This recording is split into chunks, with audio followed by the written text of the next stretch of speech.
Hi there, students. De rigueur. Okay, this comes directly from French. It's an adjective. It means something is demanded by fashion. If you want to be fashionable, you've got to do this. You've got to have this. You've got to go to this place. So, a smart suit is de rigueur if you're going to do an interview.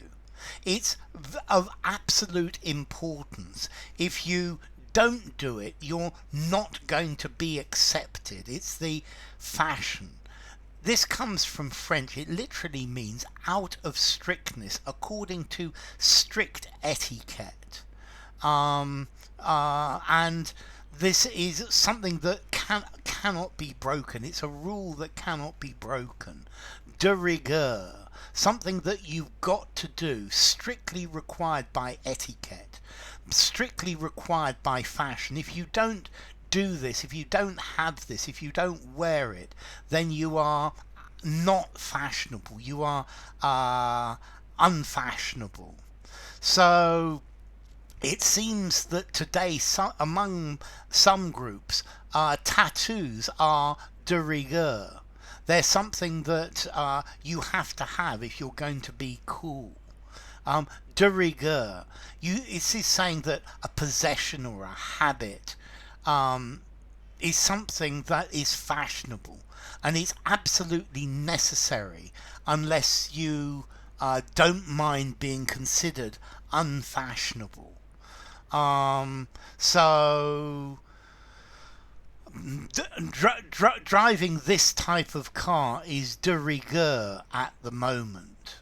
Is required by etiquette, is according to good form, is required by fashion. This is something that is fashionable, it's something that you've got to do. Nowadays, looking at the information on food and on what it contains is de rigueur. If you mentioning this musician's name is de rigueur nowadays if you want to be fashionable. But what is de rigueur changes over the years. Okay, playing music by this group is de rigueur if you want to be fashionable, if you want to be in with the in crowd.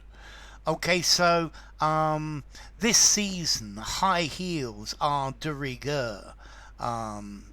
If you go to a wedding, a smart suit is de rigueur, necessary according to protocol. It's something that you've got to have. It's something that you've got to do. Okay, so this is de rigueur. It's obligatory. It's required.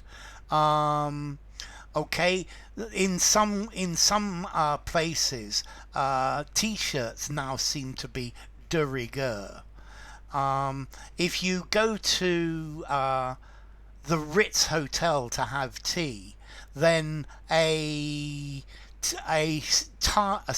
shirt with a tie and jacket is de rigueur, and they won't let you in without one. Well, they'll lend you one if you want to go in. So where I work, suits are de rigueur for everybody. Fridays is dressing down days, day where people dress down, and therefore jeans and a t-shirt are de rigueur.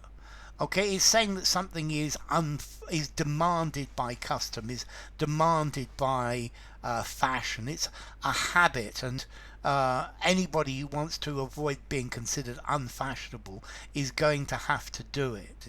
It's de rigueur. It's required. It's a necessary thing, required by protocol. Okay, formality, de rigueur. It sounds a bit posh. I think I'm going to give it a 5 in formality. Use it anywhere, but if you use it informally, it needs to be in a posh situation. My dear, it's de rigueur to wear black tonight. So use it in a semi-formal conversation, semi-formal writing, or something formal as well. If something's de rigueur, you've got to have it. As to origin, it comes from French. Yeah, it comes directly from French. In French, de rigueur, required. Of de rigueur, yeah, required. So enough. If you enjoyed the video, give it a ratings, subscribe to my channel, and I'll see you soon. Bye for now. De rigueur.